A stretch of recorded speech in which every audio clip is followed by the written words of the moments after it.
What's going on, y'all? I'm Marcusbgaming, and I've got a quick opinion on a crazy PVE build for my warlocks out there. Thanks for clicking. For more like this, tap up those sub and bell buttons. Let's go.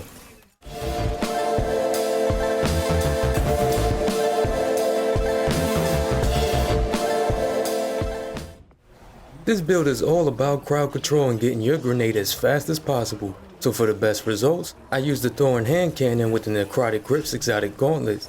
Thorn does damage over time and drops orbs on kills, which boosts damage when you pick them up. Necrotic Grips does poison damage over time to enemies with melee hits, and poison kills spread the effect to other enemies nearby. Best thing here is if you didn't know, Thorn can trigger the perk from your grips from long distance. This is crazy synergy right here. You get Thorn from the kiosk in the tower, and Necrotic Grips from legendary or master solo law sectors when arms are the reward that's in rotation on the moon, Europa, or the Cosmodrome. Now to take this build to the next level, you'll need your stasis subclass and the Bleak Watcher aspect that lets you hold your grenade to make a stasis turret that slows and freezes enemies. You get this by finishing the aspect of influence quest that you pick up from the stranger on Europa.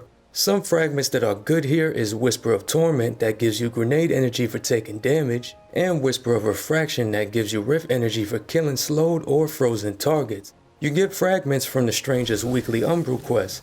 You want a rift to stay alive out there. I usually put a rift down behind some cover and throw down a turret nearby. A very good perk to have on any weapon here is Demolitionist, so you can get grenade energy back for kills. I have this perk on my machine gun, so I throw on mods based on that. I would do the same depending on the type of gun you use with Demolitionist, and don't forget those ammo finder, scavenger, and reserves mods based on the weapon. The sustained charge mod gives you stacks of charge with light for rapid machine gun, auto rifle, or trace rifle kills. There's mods that do this for other weapons too, like blast radius, precisely charged, and precision charge.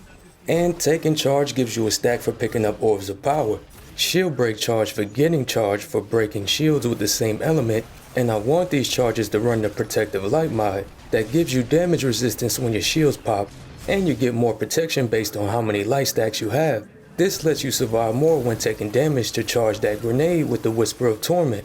Since this is a melee and grenade build, I throw on a hands-on mod for more super for melee kills since you're gonna do a lot of slapping and killing with Necrotic Grips, and I run some bomber mods which also help you charge your grenade when using rifts. Feel free to sub one of these out with Resonant Siphon to give back stasis ability energy from stunning champions if you're doing something with them involved. You can pull this mod from the seasonal artifact, and check with Banshee in the tower daily to buy these other mods if they're in rotation. As far as stats, I will focus on recovery, intellect, and discipline mostly.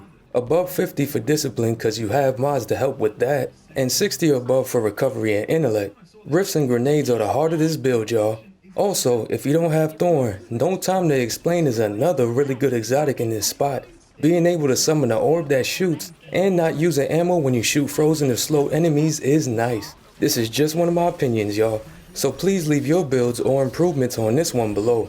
I hope this helps, and if it does, like, share, subs, and support help the channel. I'm out.